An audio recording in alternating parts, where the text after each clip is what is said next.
expands when it is shared. How the energy you bring, how it expands when it is shared by you.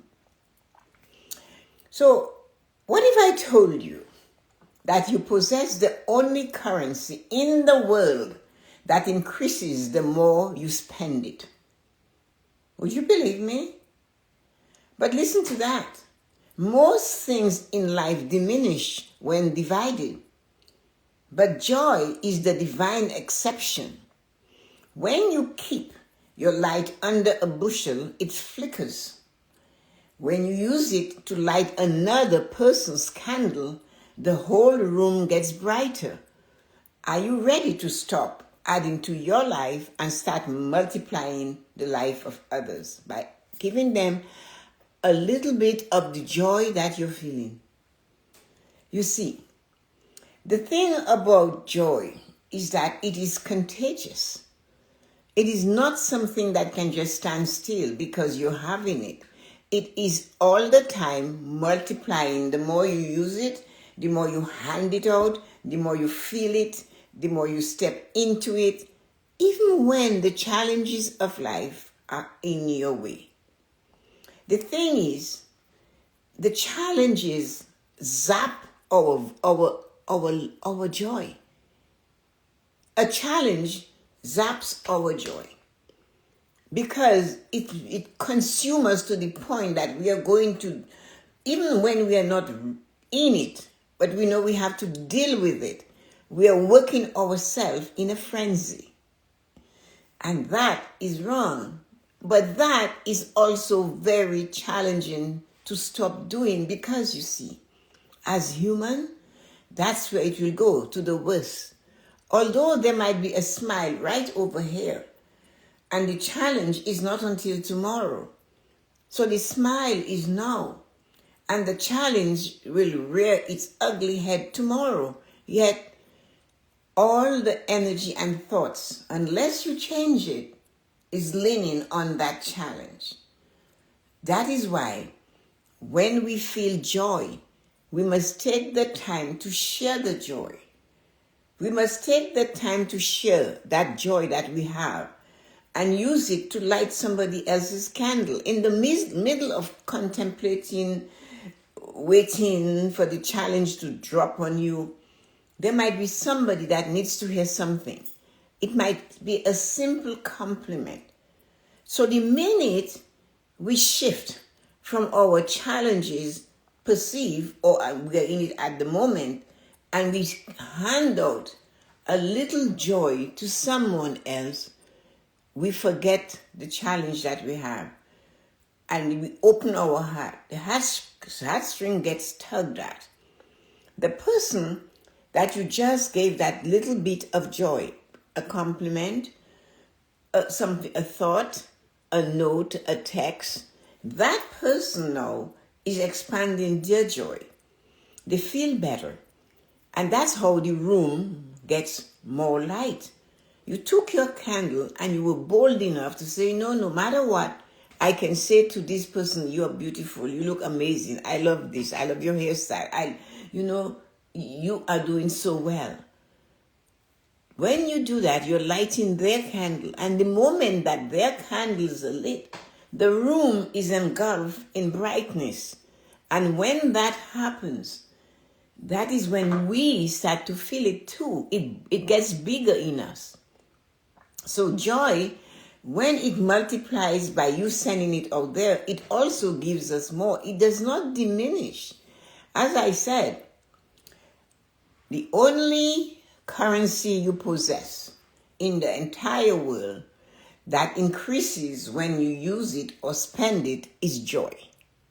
Every other currency just diminishes. Most things in life will diminish, you know that, when you divide it, but joy is the divine exception. When you spread joy, it just keeps spreading. Jean hasn't been around because I'm sure she's Mardi Gras, but it's over. But maybe a year ago or a couple of years ago, Jean said there was a man that she worked with in the office, and he was always so sullen and sad looking and really not looking good. Like, he was just sad. So she said one day on her way to work, when she went to get her coffee, as she was ordering her coffee, a thought said to her, why don't you get a coffee for Harold? So she said she bought him a coffee. She said, when I went to work and I handed Harold the coffee, his face just lit up and he looked so frightened but joyful. And he said, thank you, thank you. And she said, you could see he was so happy to get the coffee. Instead, all along, we were always wondering, why is he looking so depressed? Maybe we still don't have the answer, she said. But for that moment, I saw the joy and the pleasantness and the acceptance that somebody gave me something. And that is multiplying joy. Now, as human beings, we are very, very, very, I don't want to use the word stupid, but yes, we are stupid as human beings. We have a friend or people we know that has everything. We look at them and they have everything. They have health, they have joy, they have homes, they have children, they're just having fun. They go on vacations, they stay home, they do this, they do that. And there comes a time when maybe you want to give them a gift. It could be Christmas or their birthday or something, or just a gift to say thank you. And instead of doing it and just handing it to them, I'm not going to buy you anything. You can buy anything you want. I know that. They know that. We all know we can buy anything we want. But just bring something. Maybe a coffee. Maybe just bring that coffee. Or maybe just pick up the phone and say hello. Or maybe after you have leaving, write a note or send something. I would never buy you flowers, Tessa-Marie. You have a big flower garden. What about if you bought me a unique one, a different one that I don't have? Even if you brought me another one that I have, but no, yours is special. Yours has a mark. It's in a certain spot. So and then one day I can say, this rose is from the bush you gave me. Or this is from that. But that thing we do about telling people, I'm not buying you anything for Christmas because you can buy whatever we want. That is a cop-out. That is you not wanting to share. That is you not believing that when you share, it expands. That is you believing that when you share, it diminishes. That is it. So, how are you going to fix that? What can you do to change that? Because we should change that attitude. We are afraid, as usual, to give material things. We are afraid to give material things that will bring joy to another. Because if we do an act or a thought or a word or a smile, that means we won't smile tomorrow. Some people look at you and you're walking towards them like you are the one that took the dinner and dumped it in the bathroom.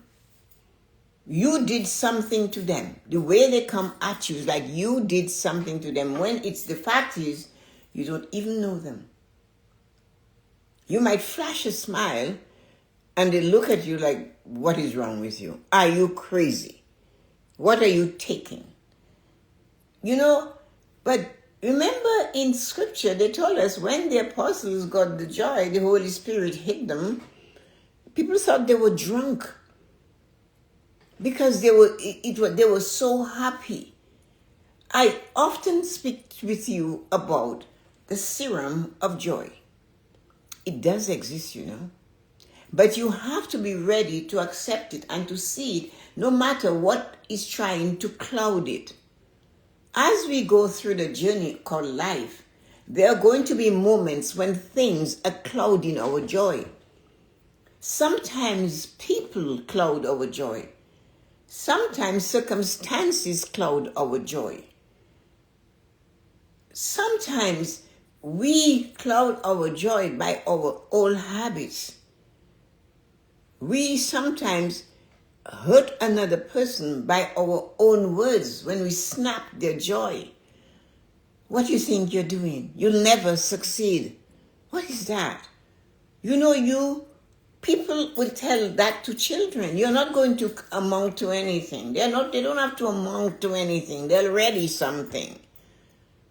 How are you going to put them in a scale and weigh them and see how much they weigh? And that is how they're going to bloom? They are good enough. Yes, they're tripping. Yes, they make a mistake. Yes, they haven't. But you cannot start correcting it at 11, can you? In the beginning is when we say the no's that goes into our head forever. And some of us do not know how to say no, so now we have a different problem. But we have to teach ourselves how we speak to others, how we speak to ourselves, how we think of others, what we think of in the morning, what we think as we go through the day, how we feel. You notice that if I write a note to you, I will not ask you how you're doing. Because as human beings, we are always doing. Yet, the fact is we're supposed to be being, not doing. We're supposed to be feeling. How do you feel today? Try that. And watch the pause in your friend's life or family's life. When you say, how are you feeling today?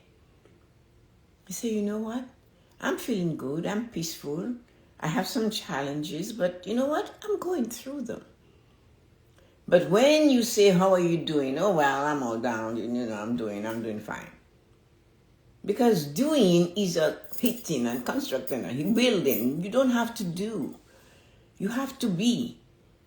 And we need to feel where we are.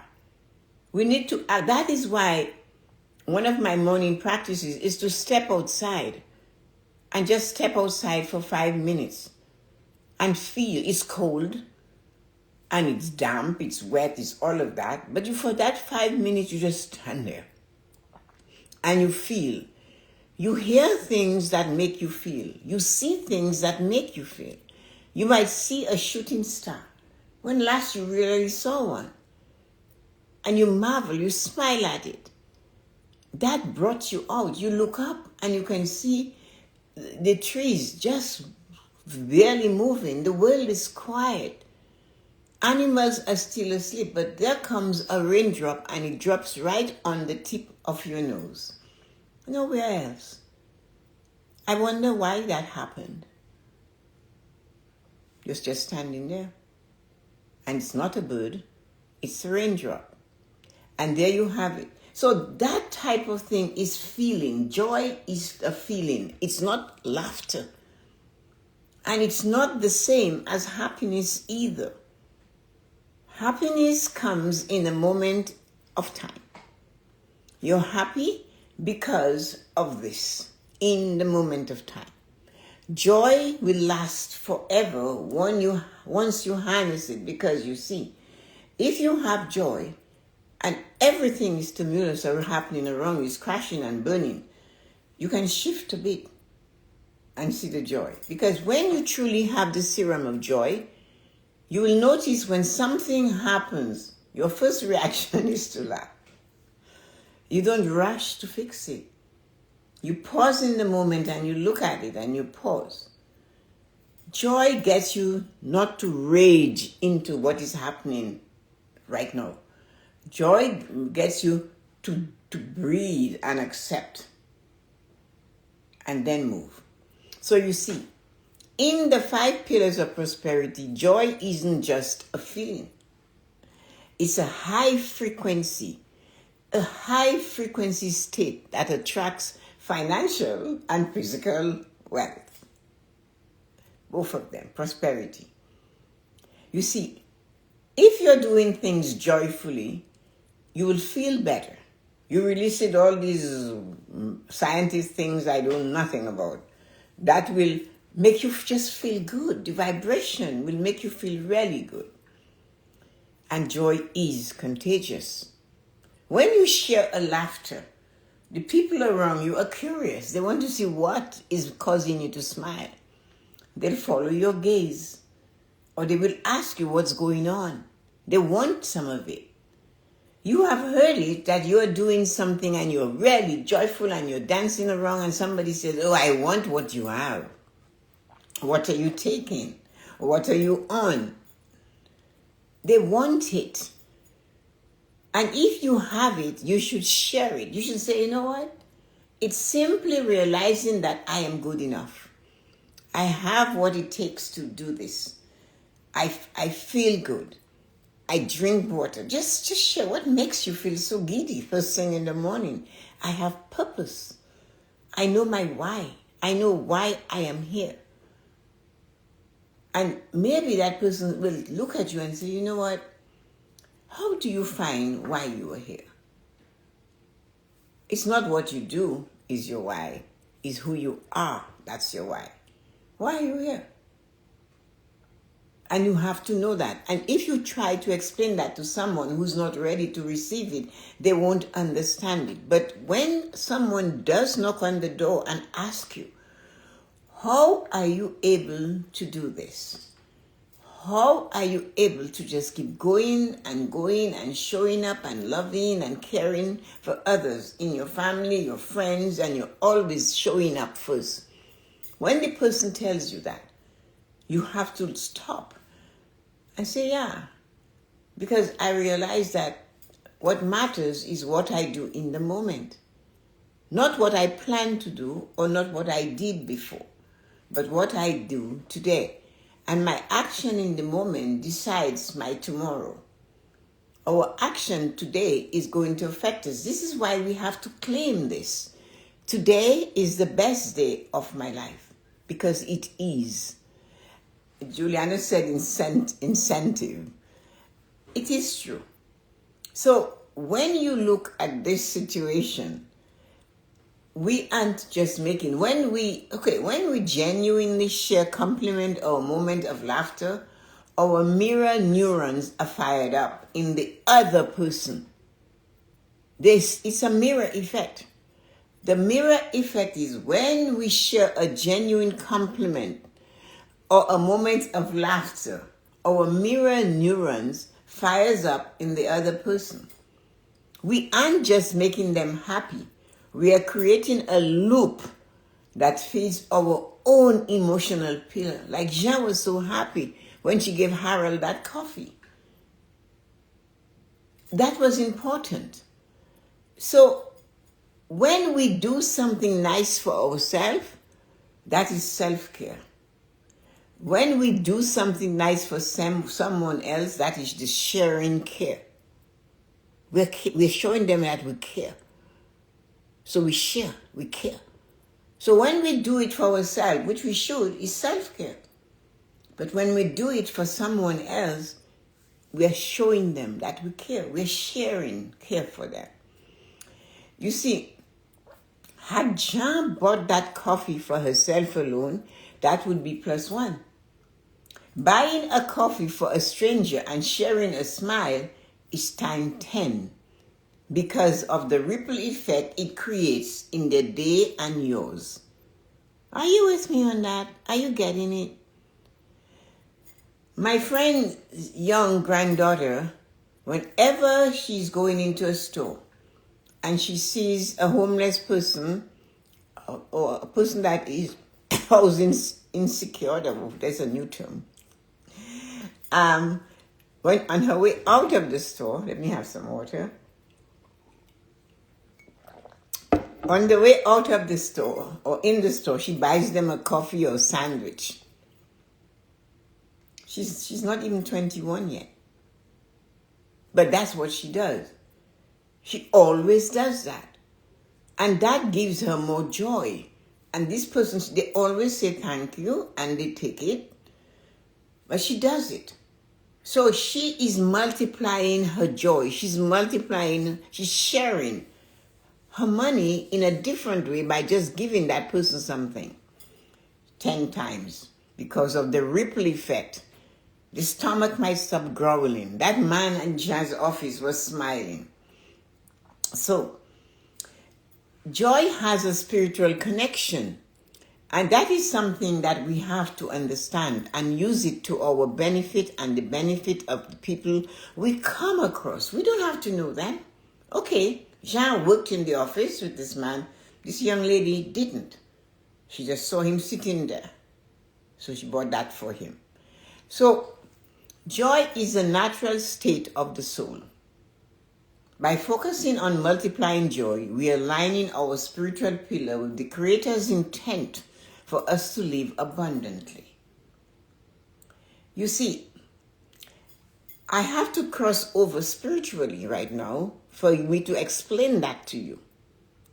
We as human beings were not meant to suffer as much as we suffer and have as many challenges as we do.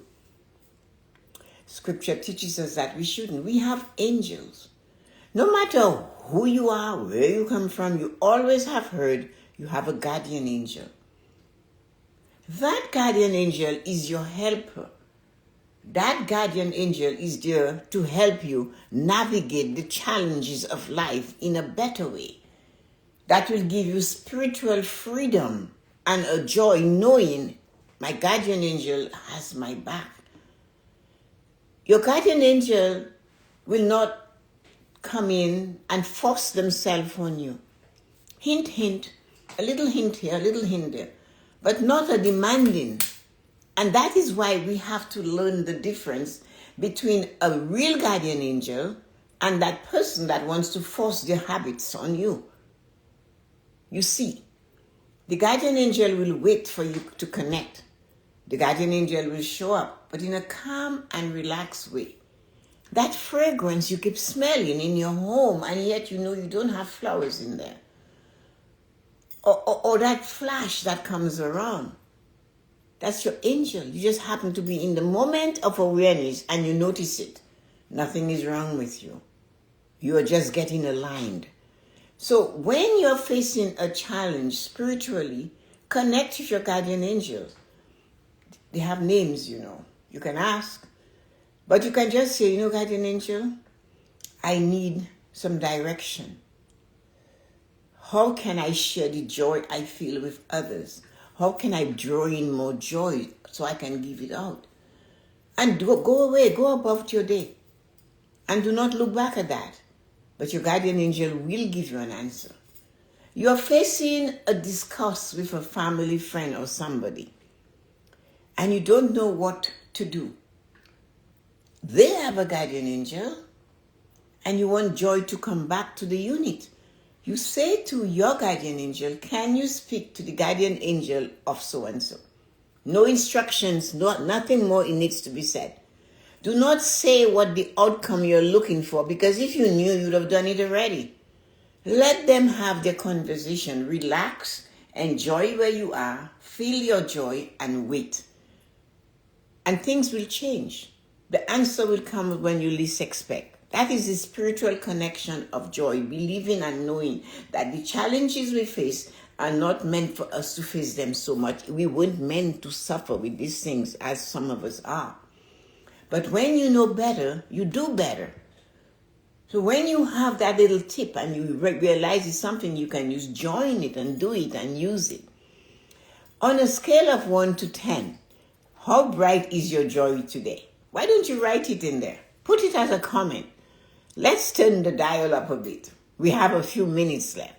On a scale of 1 to 10, how high is your bright is your joy today?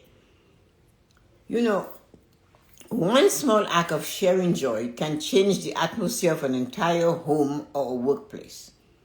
We know that. We have proof of that.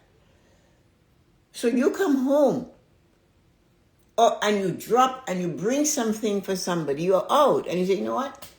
I know how you like this. And I was passing and the smell or the aroma of the coffee got it. And I just brought it for you.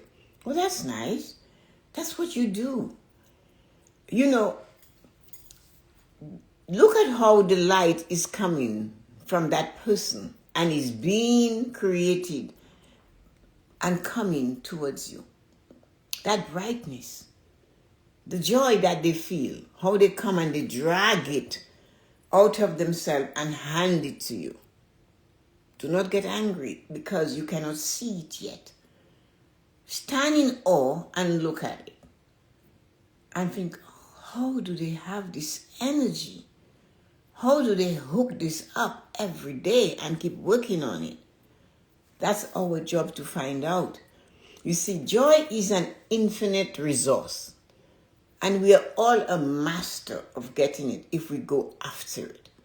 Seek the joy that you desire from within. No one else in the world can bring that joy to us. They can't. They can make us feel it, but don't expect somebody to give it to you.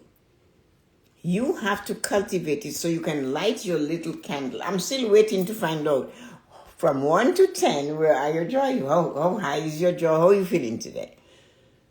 And then look at that. Your affirmation for today, when things are challenging, when a thought is going to make you feel horrible. I share my happiness today, knowing it multiplies as it travels. I am also a magnet for high vibrational moments. Simple. You don't have to say it like I said it, but just realize today is the best day of your life. You cannot say that without feeling great. Now, Gavin said his is number 6. Come on, people, you're there. Speak it out. What is the level of your joy today? He just came back from a job interview. His level is 6. That's where he is right now. Anticipation, waiting to find out whether he got it. Of course, his level is 6. When he gets it, his level is going to climb. So where you are now, you were on vacation, you're home, you're relaxing, you're having your best nice creamy coffee in the moment. Tomorrow's planning is not supposed to affect you because it's not there yet. Leave tomorrow where it is. Tomorrow is a mystery. We have no idea how it will unfold. Yesterday is history. What matters is the present. How are you feeling right now? You know, you are a magnet for high vibrational moments. Find them, hook them, and go with them. Reach out to someone specifically to share a genuine, heartfelt compliment. Say something to somebody. Notice how your own energy lifts the moment the words leave your lips. I spoke to a friend of mine yesterday in her 70s, and during COVID, she's not sure whether she got it or not, but she's now on an oxygen. So she has to take a tank when she goes to the doctor. She's really just at home. And I called her, I spoke to her, and I said, your voice sounds, you're not so much. And she said, yeah, there's some days that is better. And she goes, thank you, because sometimes when people call, they don't say, they just talk. They talk, and they do not hear me, or they don't understand what I'm saying. And it wasn't a long conversation, 15 minutes, but I wanted to let her know I'm thinking of her. I called her and I realized there was a difference. It sounded clearer. I didn't hear her gasping for breath while she was speaking. She's 73. So I told her that, and she said, thank you, because the other days someone called me and they just talked and talked and talked. They didn't even ask me how I was feeling. And I said, well, sometimes people are afraid. When you are ill,